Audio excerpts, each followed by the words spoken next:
Hey, how's it going, friend? Juan Pablo here. Now, in today's video, I'm going to share with you the processes that you should undertake to get collections off your credit report, because you might have some negative items on your credit report, whether it's collections, charge-offs, medical bills, and so forth. You may be wondering, should I dispute them through credit repair, or should I just tell them I don't know what to do?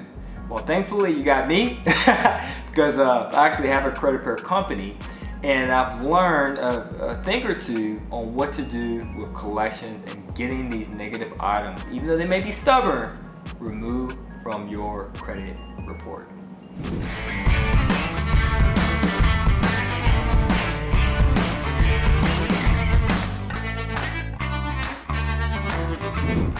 So if you're unfamiliar with me, I'm Juan Pablo. I'm a full-time real estate investor, and I ended up starting a credit repair business as a result of my desire to be a real estate investor.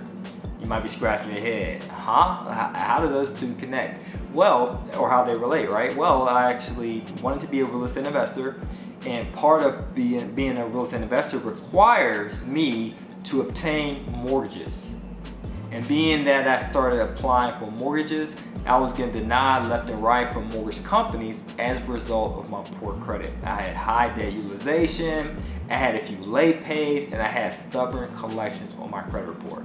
So it's kind of like, you probably heard it before, I had to take a step back to take 2 steps forward. So I took a step back and said, okay, cool, I got to figure out how to improve my credit, because it'll be difficult for me to leverage my credit in regards to getting financing such as mortgages and business credit if the banks don't want to have a banking relationship with me.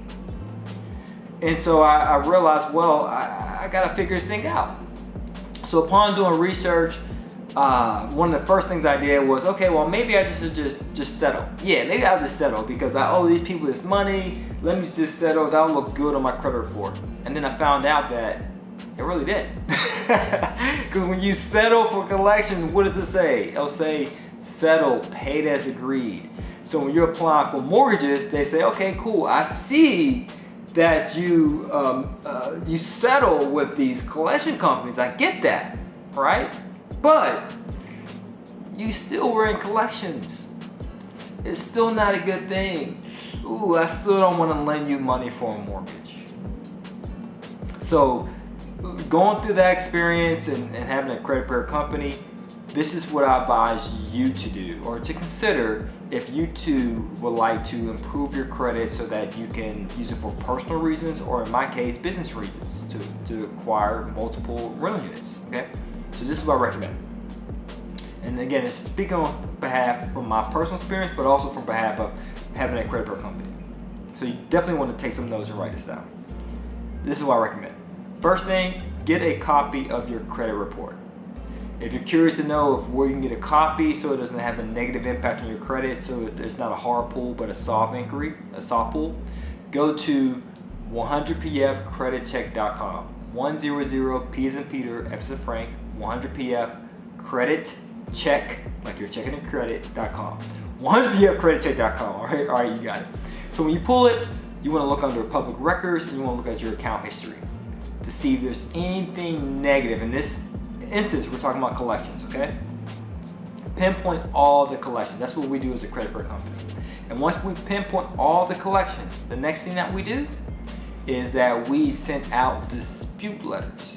So the first thing you want to do is dispute the negative item from a time frame of 4 to 6 months. Because sometimes the negative item, this collection in this instance, could be stubborn. You might be thinking, well, why has it got to take so long? The question is, well, how long did it take you to incur this undesirable credit score that you have, right? It wasn't overnight, was it? Right? And at the end of the day, more than likely, this negative item may be legit, right? You actually, whether it's the fault of yourself or someone else, at the end of the day, it's on your credit report, but it could be legit that, hey, this bill wasn't paid.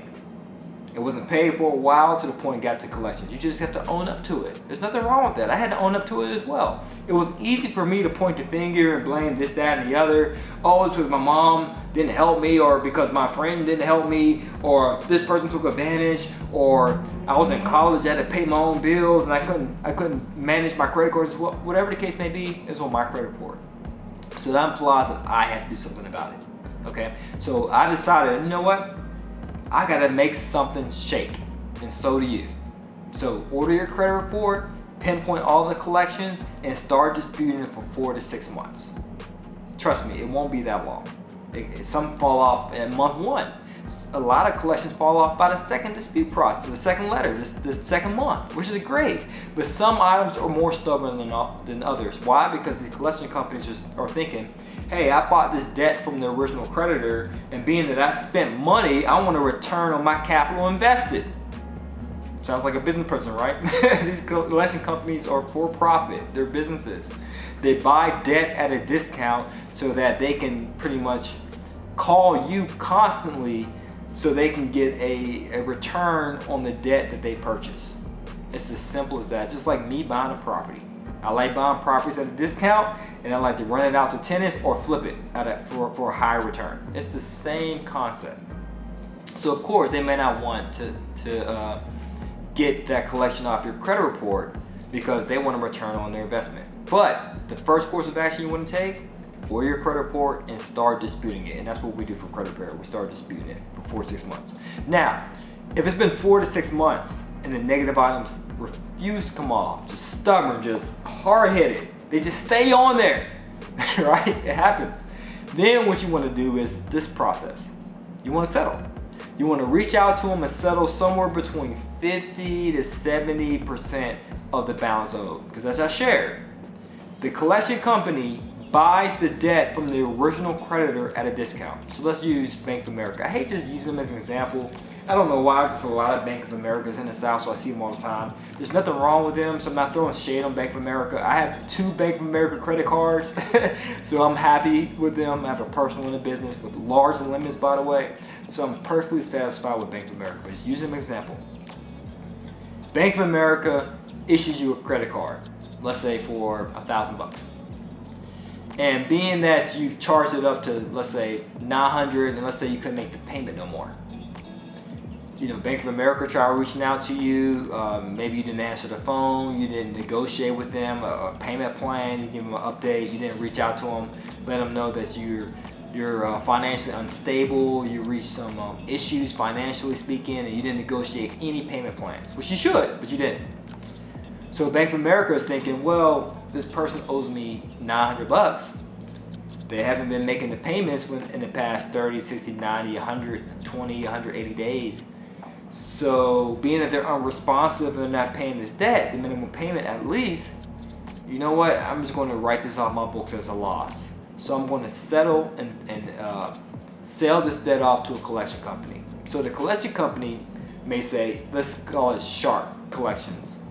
Shark Collections will say, hey, well, I'll buy this $900 debt from you, Bank of America, for pennies on the dollar. You know what, I'll buy it off you for $300. So Bank of America says, okay, cool.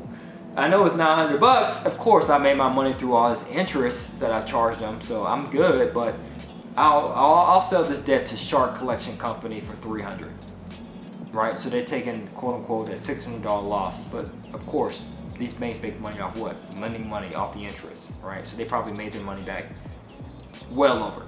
So Shark's like, great, I got this debt for $300, but it's worth $900. It's like me buying a property. Well, I bought this property for $30,000 and it's worth $80,000. Great.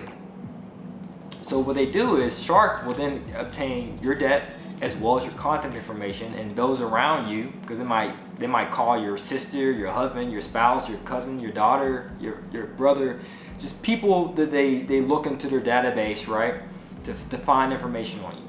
And they're going to continue to call you and hound you, right? Because they bought it for $300 and they want to see if they can get $900, maybe $600. Either way, any dollar they receive over $300 is a profit to them. So if you have that in mind, then you know, hey, when I'm calling these collection companies, first and foremost, I'm going to settle. Now, they won't settle with you if you try to negotiate a payment plan, because then they're getting slow money, right? So you have two options to present them, slow money or low money. Hey, I can give you slow money. I can put you on a payment plan, but most likely, Shark Collections want that payment plan. If they're willing to do a payment plan, they want that payment in full, meaning, okay, you owe us $900, but you can pay us $300 for the next 3 months. But if you structure a low plan, meaning, hey, I have $600 right here, or with 50% of 900, 450. There we go. All right, I have $450 right here. I can send you this check right now if you settle for $450. And more than likely, Shark Collections will say, well, we bought it for $300 and we're getting $450. Well, I'm making a good return on my money invested. Let's do it. So they pay, they collect your payment, and so they change on your credit report, paid as agreed, settled. Settled, paid as agreed. Then it's the next step. So I'll recap, because I know I've been long-winded, my apologies. I'm getting better, Toastmasters. But hopefully some good information, you're writing this stuff down. Or your credit report. Dispute the negative items. Once the negative items are disputed, next step, if they're stubborn, settle 50% on the dollar.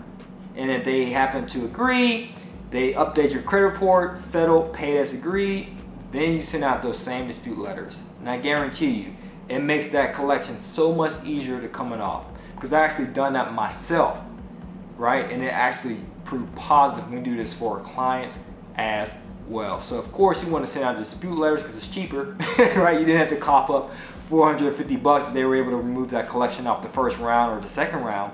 But after 4 to 6 rounds, it's stubborn, more than likely it's not going to come off. Then you want to call them to settle 50 to 70% on the dollar. Once they agree, then you send out a dispute letter again, get it removed from your credit report. So that's the process you should take. Now, if you need assistance on dispute negative items, that's just one collection. You might have multiple negative items on your credit report. It's fine, it happens to us all. It happened to me, right? But look where I'm at now. It happens to us all. It's important that you actually take action.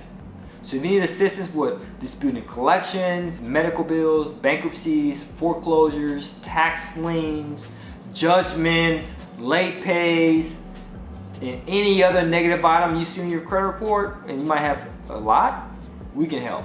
We can help you with that dispute process and also advise you on whether you should settle or not, all right? Because we definitely want to take a look at your credit report, and we want to be able to provide you with that consultation. So if you're interested, check the links below to learn more. If you found value, please like, share, and subscribe to improve your credit, so that way you can leverage your credit for business purposes, and that's what I did. My desire again was to be a real estate investor, but I had to take a step back to learn this credit repair thing out, and then I started doing investing, and then the light bulb went off. Hold on, I can start this to a business. Now I can fix credit for others outside of myself. That's me giving back, being valuable to my fellow man like yourself, right? So if you found value through this video, share it with your other fellow man. Share it so that way they too can take action and improve their credit and hopefully leverage their credit for business or real estate investment. Got it? Cool. As always, guys, this is to your success.